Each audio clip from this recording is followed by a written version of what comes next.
My guest today is Larry Bell. I got a dozen books. I'm working on another one now. It's a very comprehensive book about energy systems, where energy comes from, and understanding kind of from an all of the above perspective, looking at all the options we have, and whether it's I call it McOptics, and McOptic is an acronym, mechanical, electrical, chemical, and so on. It's an acronym for all the different types of energy sources. And so the new book I'm doing looks at all of these sources. And if you looked at it from a totally idealistic perspective, you say, okay, we're going to now theoretically use every available option and apply it to the US, or you could actually do it globally or anything else. See what is the capacity of each? What are the costs? Because all these are pretty much all more regional. And, the costs, the reliability, et cetera, to really show a perspective of both comparisons and in terms of as we project the kinds of needs we have, and they're going to grow exponentially with adding AI to the systems and so on. How practical are they? And actually, when you look at them objectively, the real story is most of them aren't. A lot of them are kind of niche opportunities. They're regional, they're conditional, but all the heavy lifting really comes from fossil energy. It could maybe come from much more from nuclear sources, but we need to upgrade those. We need to invest in the new technologies, but it's really looking at in kind of an unvarnished and I think apolitical way of looking at energy, because people think magically, that electricity comes from your wall socket, or it's coming out of a wind turbine or whatever, or solar panels, whatever. And I've written quite a lot about energy, and what people don't realize, a wind turbine has about a 15-year life, and after that is essentially junk, very expensive junk, even more so offshore because of the corrosion and so on. So people have very unrealistic views of this, and that certainly applies to academia.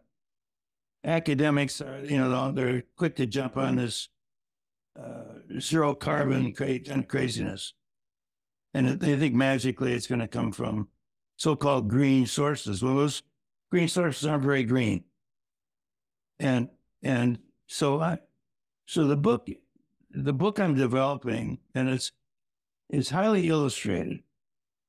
And it's very different from other books I've written, because it's really intended as course material. It's not the kind of books I've been writing that have a narrative. It's really explaining these different systems very objectively, with recent information about projected capacities and so on. It's something I started a long time ago, but there's a lot of updating that has to be done, and we're doing that. And but I find there's a total ignorance of this in academia. In terms of we talk about zero carbon and carbon neutral, and it's kind of craziness, but no sense of proportionality, no sense of what don't realizing, for example, that I think less than 3%, both of global energy and U.S. energy, comes from wind and solar. And I think that's that's an exaggeration, because the utility companies get paid on how much is produced rather than how much is used. And of course, it's not produced when it's needed. And it doesn't factor in also the spinning reserves of backups you need to fill in the intermittency and so on. So that's a book I'm writing now. It's intended really as a course that could be introduced in high school. It could be introduced in college, and I think it's certainly the most comprehensive that I've seen in terms of putting information out in a way that I think that's accessible to people, very visual, not a lot of words. But I think the takeaway, without putting any political narrative or spin on it, speaks for itself. You see basically that so-called, biofuels are really misrepresented in terms of having capacity. And you look at ethanol, it's terrible stuff. And it has low energy density. It's just not the kind of stuff you want to. It's hypergolic. It eats up the seals in cars and motorboats and lawnmowers and so on. And so it's about as unpolitical as I get. But in without my saying so, it is political because everything centers on energy. And we talk about electric vehicles, and now we're going to add those to the grid. Now we're going to make trucks, put batteries on them. And so now we're going to have to rebuild our bridge infrastructure because the trucks are heavy. And they're going to tear up the freight highways because they're heavy. And the last thing you want to do for economy is add mass and weight to a vehicle. So they're going to be made of aluminum, and they're going to be much more fragile in terms of a crash. And then these misguided notions about hydrogen. Well, it takes more energy to get hydrogen than you ever get out of it. And where does it come from? It comes from natural gas. So, and so all of these kind of mythologies that are prevalent in academia, because, and I'm a space guy, among other things. And I think this is true from my perspective. I've really introduced largely the field of space architecture. And space architecture, they say, well, what's that? And it's really looking, if you look at the space program, although you can say the same thing about medicine, you can say the thing about most fields, they become highly specialized, not holistic. So people get very focused on one science or one element. And it's very true in climate. We have so-called climate scientists and then we have astrophysicists, we have geologists, we have all these different fields. We have meteorologists who are probably, I think, the most savvy because they look most comprehensively at real patterns. But as we become more and more specialized as a society, and I think we rely more and more on computers to solve problems, I think our ability to think comprehensively, large picture, and keep the large picture in mind when you're designing the parts. I'm always surprised in medicine. If I had to have a knee transplant, as my wife had her hip, I want to go to a factory that does that all the time. I want to go to the best darn carpenter I can get to get a knee transplant, but I don't want to go to a brain surgeon. I don't, so if I want something that's routine, sophisticated, so on, I want to go to a specialist. But the general practitioners, the ones that look at you and say, well, Mr. Jones, how are you feeling? My toe hurts. And say, well, is it because, because you have an ear infection? I mean, it's looking at the holistic picture. Space architecture is the same, really looking at an entire mission, looking at all the different parts that have to come together. How do you pack something into a launch vehicle? How do you launch it? How much backpacking stuff do you have to take along? The radiation issues you have to contend with, both for humans and equipment. How do you land it? How do you get it off the lander? The damn payload weighs 20 metric tons. It's 30 feet in the air. So how are you going to get that thing? How are you going to get that payload off the lander, onto the surface, where you want it without everything around it being destroyed by ejecta from the rocket engine that's coming down, blasting rocks all over the place. And it's looking at the human factors, human condition. What happens if we have cosmic radiation that's highly penetrative. We don't have a shield for it. Solar energetic particle events, and so it's really the general practitioners of space. That's what we do. We look at the whole picture, and I have a center at the university, and a lot of my students that work at NASA full time, and they're specialists, engineers, aerospace.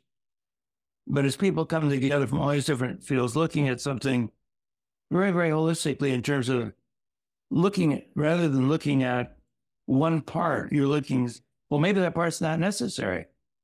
Maybe you spent 3 years working on a part that now can be eliminated because there's another way of doing it. Well, people are so invested in pieces and parts that they don't change. And I see the same pattern that got me interested in climate, where the same kind of mentality where some people came along into my life accidentally. Fred Singer was a dear friend, but here's I think kind of an interesting story. Fred Buzwald has been one of my closest friends over about the last nearly half a century, and we stay in touch. We're very close friends, and wrote a book together a couple of years ago and so on. But long story short, Fred and Buzz and I had this cockamamie idea that maybe we could, in going to Mars, and this was a dozen years ago, that rather than go directly to Mars with operations, we go to Phobos, one of the moons of Mars, start staging activities there where we can teleoperate a lot of the construction activities from Phobos that are going on Mars before humans go to the surface as a precursor. Now it's not that simple because Phobos has almost no gravity and so on. But it seemed like an interesting idea. And Fred and I and Buzz we were the only ones I knew of that had any inkling that might be an idea. I'm not sure it's a good idea, but it was, at the time, it seemed like a good idea. And so Fred had visited my center at the university. This is about 15 years ago, to talk about Phobos. And Fred was the founder of the U.S. Weather Satellite Service and very distinguished guy. He had a remarkable background.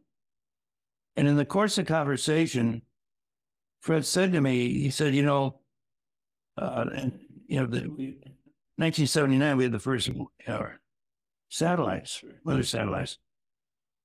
And so this must have been 1980, early 80s. And Fred said, we're not seeing a warm spot over the tropical troposphere that's predicted in the models. And the models said, the atmosphere is going to warm sooner and so on. And we're not seeing that hot spot that the models talk about. And we weren't there talking about climate. I didn't give a damn about climate. I still don't, other than the way it drives policy and craziness.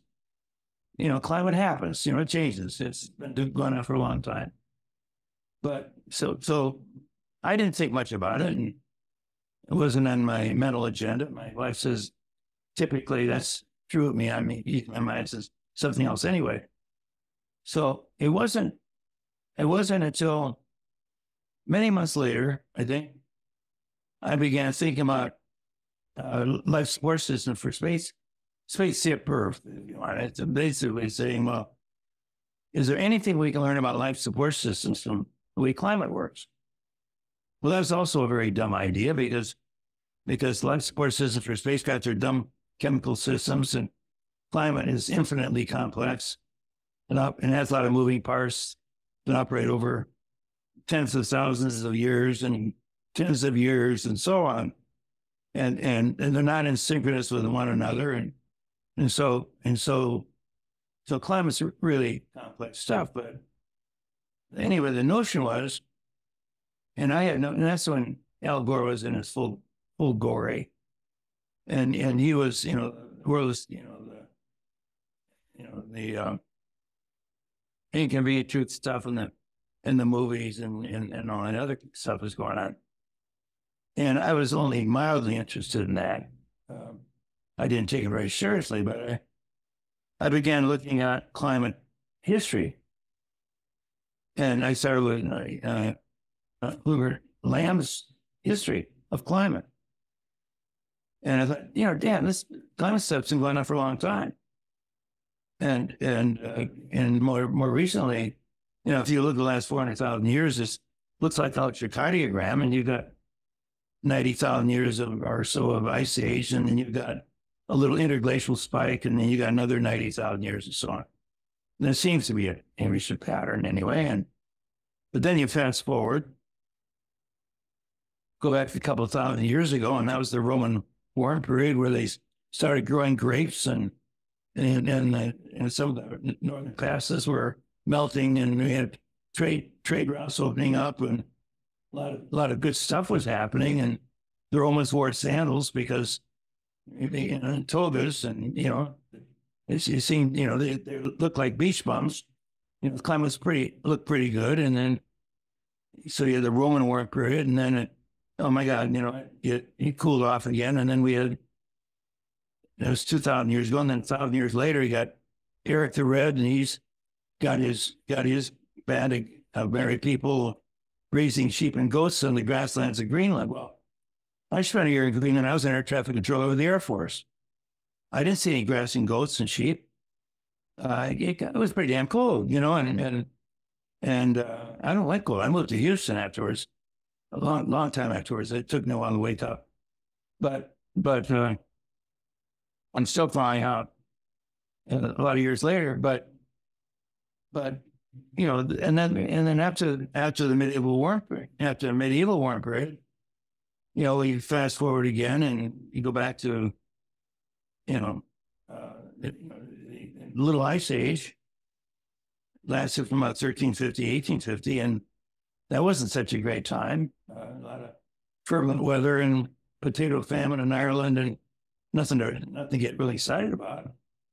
And then it started warming again, and but it was brutally cold when Washington troops were at Valley Forge, 1777, and Napoleon's were beating a cold retreat from Moscow in 1812, and that was sort of the end of the Little Ice Age, which wasn't a real ice age, but it was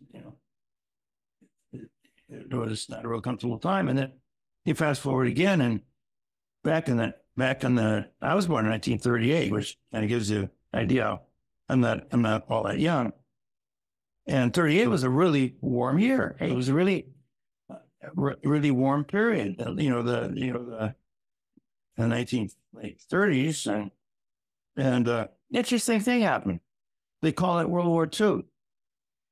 World War II put all this carbon dioxide into the atmosphere. I mean, you had wartime, Germany and Japan and Europe. They're all wartime industries, and they're pumping all kinds of carbon dioxide into the atmosphere. This wasn't in Lance book, but from my history, I was young tyke when the war ended. But funny thing happened. Started cooling from 1945, mid-40s, and all the carbon dioxide. And we had 3 decades of cooling. And Fred would talk about fits and starts, cool and then warm, cool, and it's kind of fits and starts, but an upward trajectory for 3 decades, which by convention we call a climate cycle. And so from the mid 40s to late 70s, it was progressively getting cooler. So by the time the late 70s, all of a sudden, oh my God, we have a crisis. It's global cooling, and we have galloping glaciers that are going to swallow Manhattan, and we've got all this, the ice age is coming. Warm up. Don't get rid of your long johns. hang on there. And so we had 3 decades of cooling temperatures until in the late 70s. Everybody's saying, "Oh, yeah, the ice age is coming." You know, it's all the scientific magazines were saying, New York Times was saying, everybody's saying. 10 years later, we got a new crisis. Oh my God, it's global warming. We got to pass the Kyoto Protocol. We've got to make sure we redistribute the wealth. Let's create the Intergovernmental Panel on Climate Change in the United Nations and make sure the Maldives don't get flooded. And we got to redistribute wealth. And oh yeah, we'll give China a pass and India a pass. They're developed countries, but we got to pass the Kyoto Protocol. And who wanted that more than anybody? Enron. Enron was a big oil company in Houston. They owned the largest network of natural gas outside of Russia, and natural gas was having a hard time competing with coal. And they had gone through this. We'd gone through this acid rain thing, which they blamed on sulfur dioxide. It killed some pine trees, and we spent $500 million finding out it wasn't true. But nevertheless, Exxon got into the sulfur dioxide trading stuff, and myself said, "Hey, we can do the same thing with climate. You know, we can put a price on air, carbon dioxide. Best thing since bottled water, maybe better. We can sell air." And so we had Exxon and Enron rather pushing for the Kyoto Protocol with Al Gore and Heinz's, Senator Heinz and so on, and on and on and on. And so I began putting the pieces together. And originally I put this stuff together because I'm kind of compulsive, and I'm just putting a lot of stuff together without any plan of writing a book, whatever. And then someone said, "Well, why don't you put this in a book?" Well, the stuff I put together was very academic, and I was just putting stuff together primarily for my own understanding. And a friend of mine said, "Wait, this is boring as hell. You got to give it a voice. You got to." And I said, "Well, basically, it's all political." Well, climate scientist, and I was writing. I wrote my first book, Climate Corruption: Politics and Power Behind the Global Warming Goals. I dedicate to Al Gore, whose invention of the internet made the book possible, and whose invention of facts made it necessary. And I had heck of a time trying to find a publisher because publishers were in the East Coast, the West Coast, and they were all liberal as hell. Well, there was a publisher in Austin, and Austin's pretty damn liberal too. And I had an agent, and he connected me with my first publisher.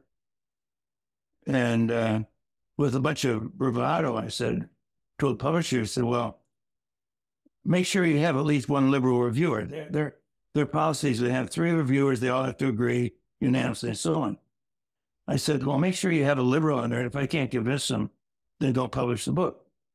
And I kind of believe that. And you won't have a hard time finding a liberal in Austin, I would tell you that. And so first book got published. And Forbes editor John Tammany was a great guy. And he's still a great guy, but no longer with Forbes. Forbes is going down the tubes as far as I'm concerned. I think the Chinese have bought him out, but that's another story. And that's why I quit them. But in any case, the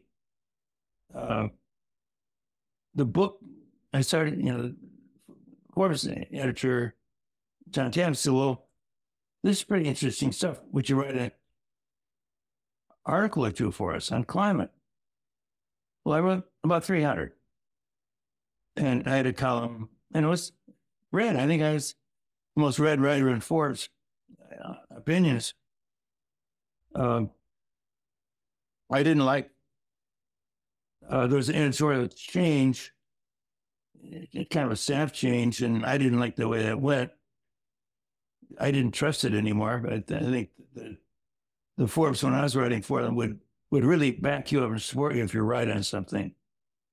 And I really respected that. You know, the climate mafia came after me a couple of times, and my editor said, "Go pound sand. If you can't find, you know, if there's something factually wrong, you tell us. Otherwise, you know, get a life." And this was the East Anglia crew. This is the Michael Manns and the others, you know, the Trenberts and so on.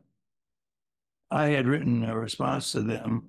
I didn't put it on Forbes because it was too long, but I did a response with Climate Depot with Mark Moran.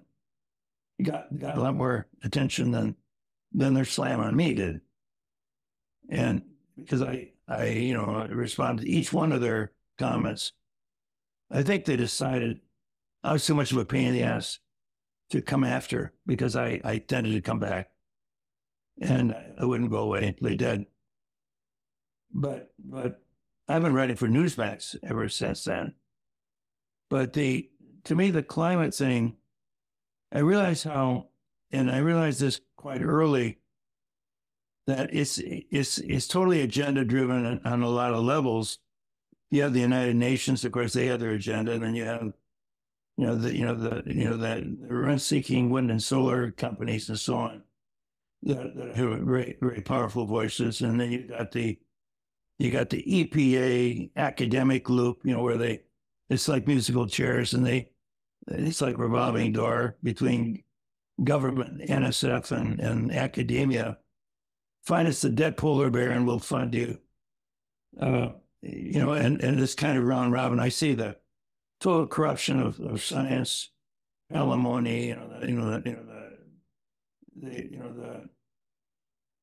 which I just detest.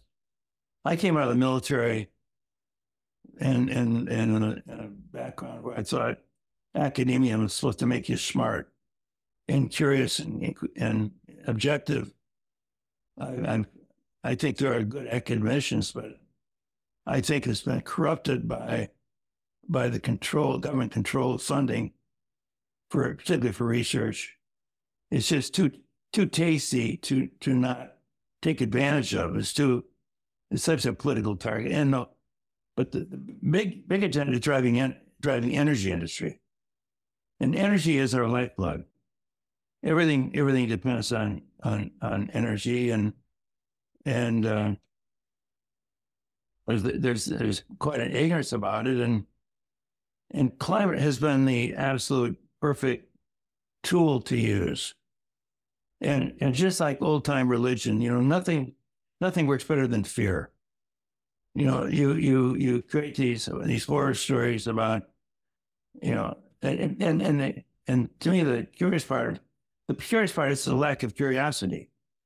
You talk about extreme weather. Well, that's one thing. You know, the climate records are spotty and unreliable as hell. They're not where you want them. The methods of getting records have changed over the years. Willie Soon and his group has made a wonderful job of looking at rural areas, measurements versus urban areas and heat islands.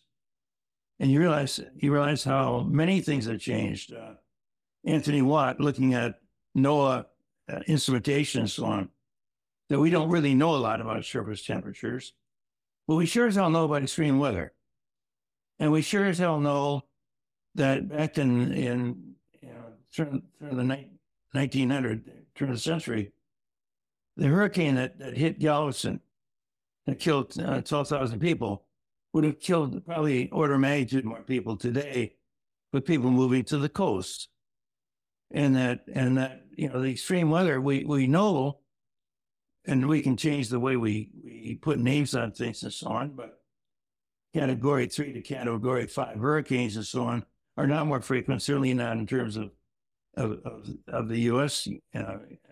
Being impacted, and they're not more frequent. They're not more extreme, and to hear these, you know, this mantra coming from the White House and other sources that we're supposed to be able to trust, saying that they're becoming more extreme, is simply not factual. I mean, you can simply look at the records. That's one thing we know. We do have records of extreme weather. And we put category names on things, but tropical storms can be just as devastating as tornadoes because of the flooding. We know that in Houston and in Texas and so on. And so we have hurricanes here and in coastal areas and tornadoes in the Midwest and because of pressure differentials between the East and West Coast and so on. And so all of these things they happen. They are terrifying. Right now, my office at the University of Houston, I can't go in because the roof blew off of this big building. I'm in the architecture building, not an old building. And the rain, you could look at the sky from the fourth floor. Well, I'm on the third floor. It's so close for construction. I'll probably have to zoom in my classes, which I hate. At 87, I'm still teaching in the center I founded. Wonderful grad students from all over the world. But we have extreme weather. Hell, the roof just blew up my building, for Christ's sakes. And so I appreciate that. I appreciate we have extreme weather, but these things happen and they'll continue to happen. And we can maybe avoid building in floodplains and doing a few things that are halfway intelligent. The more we migrate to the coast, the more vulnerable we are to, whether it's tsunamis or whatever we want to call them. So we have to adapt.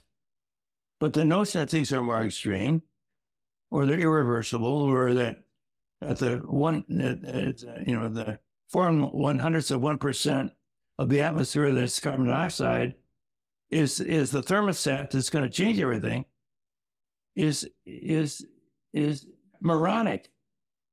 And then we have Will Happer at Princeton, former Princeton, and he talks about the saturation effects of carbon dioxide and how they diminish logarithmically with accumulation and so on. This is simplistic maybe, but I love his explanation. He said, you're painting a barn red. Okay. The first coat makes it really, really red. And the second coat, a little redder, not too much redder. Third coat and so on. Pretty soon that the diminishing effects were, it's the saturation effect. Now people can say, well, that's simplistic, it's kind of dumbing things down. But at least, what we understand is that most people think that carbon dioxide's effects are linear, that it kind of piles up like rocks, and we have this, when I talk to my grad students, even I'm a kind of a split position at the University of Houston. My center was founded, I'm an architect and industrial designer and so on. I was previously a full professor at the University of Illinois a long time ago. And I was recruited to come here. But the program I started, space architecture, was created in the College of Architecture. It has now moved to the College of Engineering.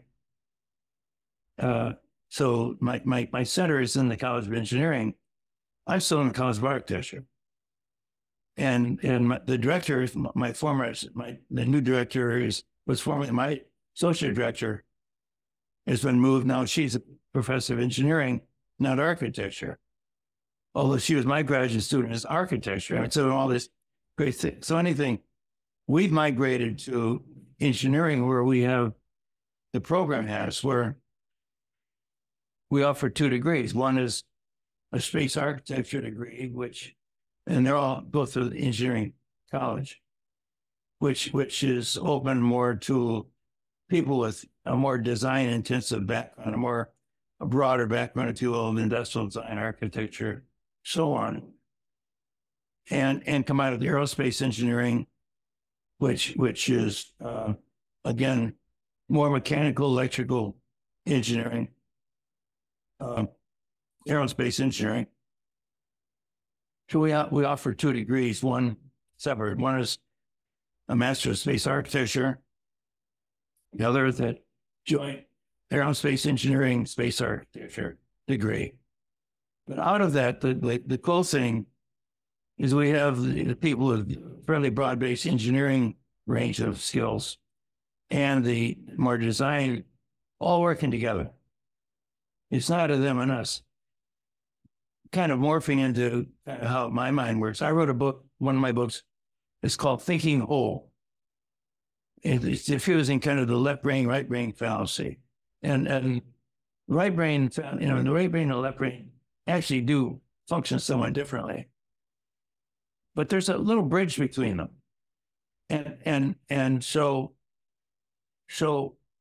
I think that intelligence bridges between left and right brain. We use our whole brain, thinking whole. And thinking whole doesn't limit yourself. We become so specialized that we hang our identity on some narrow little sliver of knowledge.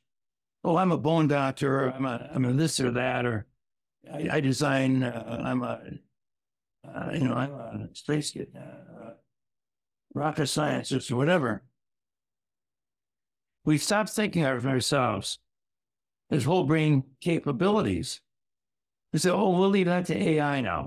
We'll have AI connect all the pieces together. Well, the problem with that is the people that write the algorithms for the AI are going to make damn sure that the pieces fit together they want them to. And when we lose the capacity to think whole, to really, and a large part of this is trusting our own menu of experiences, our own intuition, if you will. I think intuition, people think of intuition as something superficial. No, intuition is the sum total of all of our experiences. And it's a deeper, fresher way of looking at pattern recognition that takes into consideration a very wide range of experiences we have.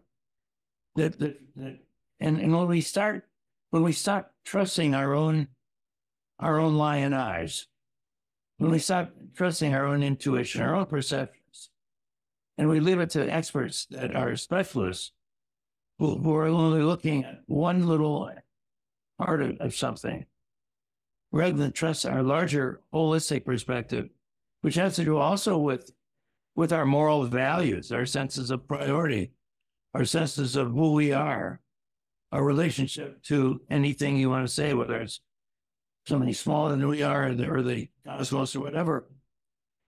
When we stop becoming full humans, then maybe we shouldn't allow robots to replace us. Maybe we are obsolete. Maybe we ought to just cash it in and turn it over to HAL of 2000 Space Odyssey or something. Whole brain thinking, I think, is what's necessary in climate. I think it's interesting, important in the space program. I think it's important in the way we look at medicine. And I used to think that universities had something to do with that. That when we study philosophy and classics and engineering sciences and so on, it's exercising and engaging all parts of our brain, all parts of our curiosity. So this, I don't like labels. When people say, and I think we define ourselves based on what we think the other person's interested in. Well, what do you do? Well, I don't know. What do you do? And then I'll try to attach what I do to what you do, so we can communicate with each other. You kind of start. Do we speak the same language? Speak any English? Speak any French? Well, can we use sign language? Let's just draw pictures. But we need to learn to communicate somehow in broader sense. I'm afraid we're losing that. I'm afraid that the age of specialization is enabling us to retreat into the fact that, who works on their own car anymore? You don't even open up the hood. You probably disable the warranty. You know, you don't understand how your car works. You don't understand where energy comes from. And as we become more specialized, we're also more vulnerable to something going wrong. The more we're wired together, the more we're vulnerable to cyber warfare.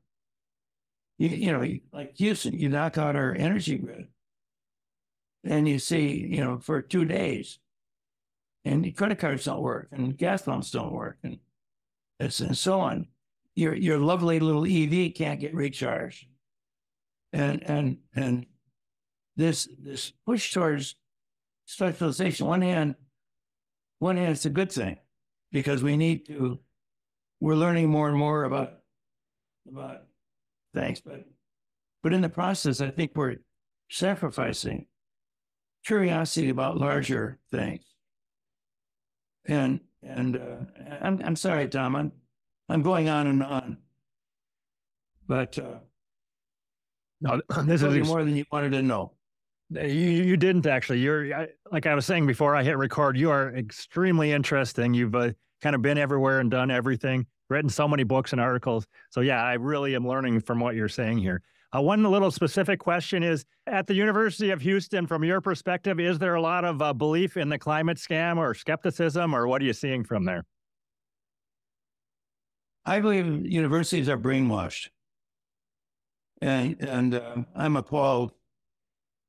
I think so much of this carbon neutral nonsense has entered into the discussion. I teach a course on extreme environments, which has to do with partly with weather and climate and so on. It also deals with AI revolution, and it deals with homelessness, and it deals with, I headed a major crime prevention program for the Department of Justice, crime prevention through environmental design out of Washington, D.C. And I've done, you know, Tom, I've had so many different lives. I had an industrial design program at the University of Illinois, and taught architecture and so on. So because my curiosity, but I find a great resistance to talking about any energy, climate, any of these things, particularly within architecture, because architects bought into this global warming parade. You know, hook, line, and sinker, and so I find very few conservatives. You know, look at it this way. I think to me there's kind of an encouraging part of this, that back 12, 15 years ago, when very few of us were really even questioning this thing or willing to talk about it. I felt like Custer Little Big Horn, you know, I was going, when's the cavalry coming? When's the cavalry coming? Because I was out there, and I expected the climate scientists to, you know, the smart ones to jump on board. Well, they weren't reading Forbes. They were reading scientific journals. They didn't want to contaminate themselves. I don't mean this disparagingly, but they were saying, well, why don't they understand this? Why don't they understand it? And I said, because dumbass, it was never about science. You know, you're one thing, you don't speak the language to the public. You know, whether it's painting a barn red or whatever, people can't, it becomes like he said, she said, they said. Yeah, but think of the polar bears. And the polar bears will win every damn time, or the penguins, or whatever. Because they're fuzzy and lovable, and you can put them on a Coke can and you can sell a lot of product. And so the note, it's very difficult to engage them, but right now, half the public thinks there's a certain BS in the climate. They can't really articulate it, or they don't understand science, but they're saying they think it's hyped and overblown, and they see an agenda behind it. And that's a huge change over the 12, 15 years. I see a dramatic change, and I think it's CO2 Coalition. I think it's Harlan Institute. I think it's a lot of different organizations that are over time, and I think it's just the public being ripped off with this climbing wolf all the time. but I know half the public, approximately half the public, believes there's a big BS factor in this. And that's, to me, that's an enormous change. The other thing is that it splits right down party lines. It's bipolar. It's just like everything else. The climate thing is a Republican versus Democrat issue. And I find that now a lot of the climate scientists who would never talk about politics have really become political because they're realizing that the politics is totally driving their lives. And they're much more openly now political, in a sense of, when I say political, less in a partisan way, but more in a sense of understanding who the opposition is. And so I find a very significant shift. I think that's also being fostered by, if you look at electric vehicle thing, where all the virtue signaling, you electric vehicle, and it means, right away, I know how you vote. Less so now, I think, where I've seen recent statistics, you probably have as well. About half the EV owners are going to get a petroleum car the next time. And whether it's because of cold climates or, battery length anxiety or a whole lot of other things, they find it just doesn't they don't meet their needs. Whether because of regional climate considerations or other needs, even less so with trucks. They don't have the utility and my God, here in Houston, if you lose power, how do you get out of town, and how do you recharge them and so on? We're going to see huge, I think, spikes in electricity costs. AI is going to add that dramatically. I think AI is also going to add a lot of companies that where these major AI operations create their own energy sources. I mean, they start using nuclear, modular nuclear systems. I predict, and it's just clearly coming out of my head, that a lot of the advancement now in modular, smaller nuclear systems, whether they're thorium or pebble bed reactors, whatever, will come out of AI in the sense that they need reliable power. And they can't afford to risk the grid anymore because the grid is too unreliable. The military can't rely on the grid because they use the same grid that everyone else uses. So I think the necessity, I think some brownouts and power outages and so on are going to drive not only the fossil energy back, but I think it's going to give a big shot in the arm to nuclear, which hasn't seen the kind of investment it needs to move forward. I don't see nuclear as a panacea. I don't believe it's going to, make everything wonderful, but I think it make a significant contribution.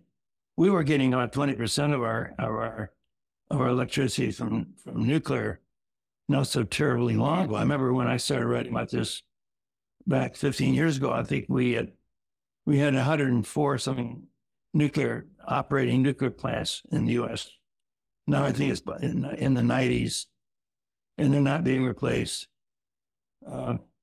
We've had a lot of scares, I think, that were hyped up, whether it was Three Mile Island or whether it was Chernobyl was a disaster of planning, design. I was one of the first Americans invited to Russia after the Berlin Wall came down to meet with their Russian space program people. My name was on the rocket that flew the first crew to the space station out of Baikonur. Fairly large letters along with 4 other people. So I've had a lot of involvement with Russian people in the Russian space program, but I've seen how really antiquated a lot of the space program was. Very advanced in Russia, and they were smart people, and I knew a lot of them, got to know a lot of them. But when you looked at industry, looked at their nuclear, Chernobyl was a disaster, waiting for a problem. Didn't have an outer shell to contain the materials and so on. But that was true. They're automotive. They couldn't build a damn car. It was worth of crap. They couldn't build tires. You go around Moscow and all the cars are broken down on the road. because they have flat tires. You know, they had this mentality where they pretend to pay us, we pretend to work. There was alcoholism was rampant. I came away from Russia in the early days. I love the Russian people. My God, I love them. They give us Tchaikovsky. They give us the Bolshoi. They're brilliant. They're wonderful. They're generous. Wonderful people. I love them. But I saw what Marxism did to destroy their initiative in terms of I can go on, I can wax on and on about this. But I see Marxism. I write a lot about this in terms of, it was my eye-opener going to Russia and seeing what a system of government can do to destroy the spirit of people in their initiative. I was just appalled at that. And I equate it here to, and I've written about, to termites. You don't know that Marxists have been very busy. You talk about how do people feel about such and such in universities. The termites have chewed their way into academia, just as they have into the entertainment industry, into even sports, you name it. And some of them, little buggers, came up from the ground, burrowed their way up, and some flew down from the top. And they've been gnawing away and chomping away. And you don't know you got them until you see a little bubble somewhere, and you poke your finger and it goes through, a windowsill or something. You say, oh my God, I think I got termites, and you call out the exterminator and so on, and maybe you get it before the porch falls down. But these little bastards have been busy, and they've gotten into everything. And I see how much of what we talk about, the wokeism that extends into science, extends into virtually everything, is Marxism. It's destroyed the value of scientific research based on merit. It's destroyed the sense of human accomplishment based on merit, awards of achievement, based upon objective evaluation of merit. And without merit, you have no incentive for people to perform higher. I've just finished the book, Jubilee Elegy with J.D. Vance. And it's a marvelous book. It's a wonderful book because it talks about how welfare programs really destroyed initiative of Appalachia and these countries. The feel-good kind of welfare things where it almost teaches people they can't accomplish something on their own. They need government to do it for them. And so that's why I'm very political, Tom, because I think everything's political. I think not in a sense of political meaning rah-rah party. This is not a football game. It's not a football game where you win or lose, you go and have a beer. This is a game of our future. Where the game here is our children, our grandchildren. And we can't not be engaged. We can't allow these bastards to take over our academia and for this kind of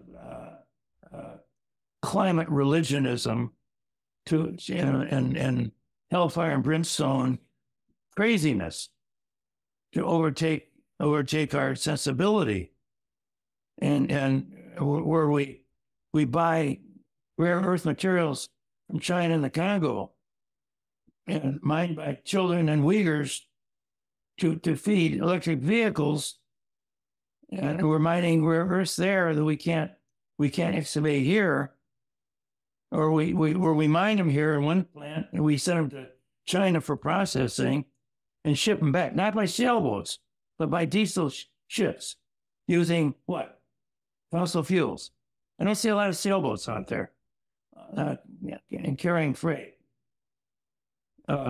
So, this insanity that's taken over is just inexplicable. One hand, I think a large segment of the public is waking up. And they're saying, wait a minute, this is nuts. This is an asylum. And on the other hand, we got people that I think are either in total denial. We got a totally corrupt media.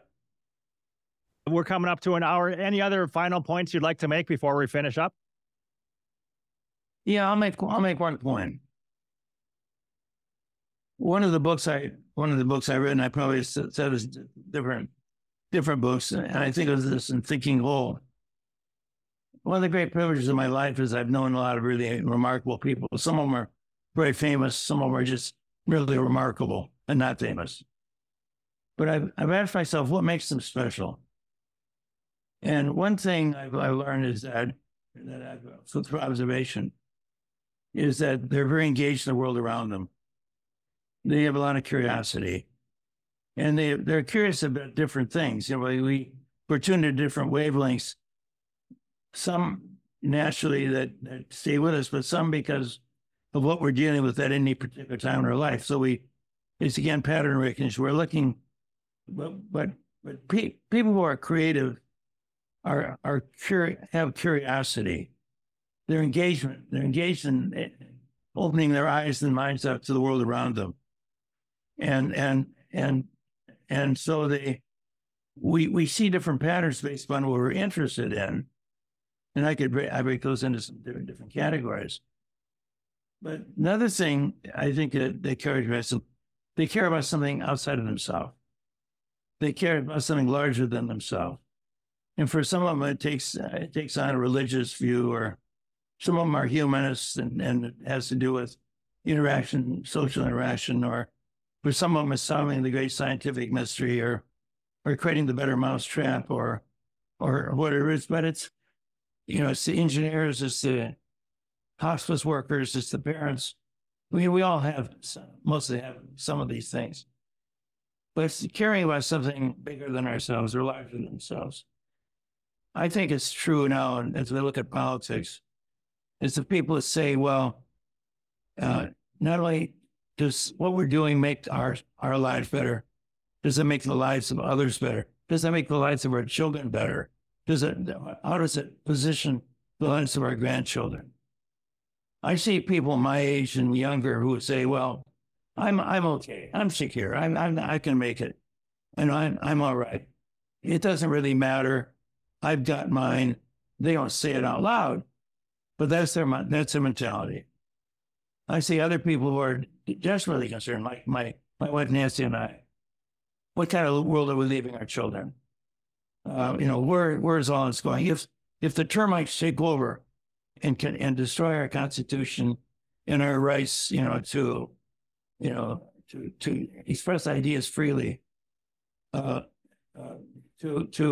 be based on merit, to have goals, to have dreams, to believe in our country that we have opportunities to and we really do, to excel, and so long as merit is recognized, do we want to pass that kind of world to our children where they believe that dreams are attainable, and if not, at least it's a hell of a lot more fun facing challenges and testing yourself and growing than it is to stagnate and be controlled by government or other oppressive forces. This to me is a matter of engagement. I despise this sense of complacency in the part, and so does my wife, of people who say, well, I've got mine. And it's not just a matter of, charitable giving, but it has to do with believing in something larger than ourselves, believing in a nation of possibilities, recognizing the gift that our forefathers and foremothers gave to us in this wonderful country of opportunity we have, of not becoming the Russia I saw that has cars broken down along the freeway.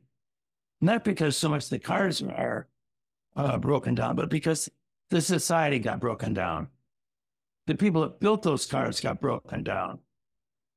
And we can't allow that. Yes, it's political. Yes, I'm political. Yes, the world is political.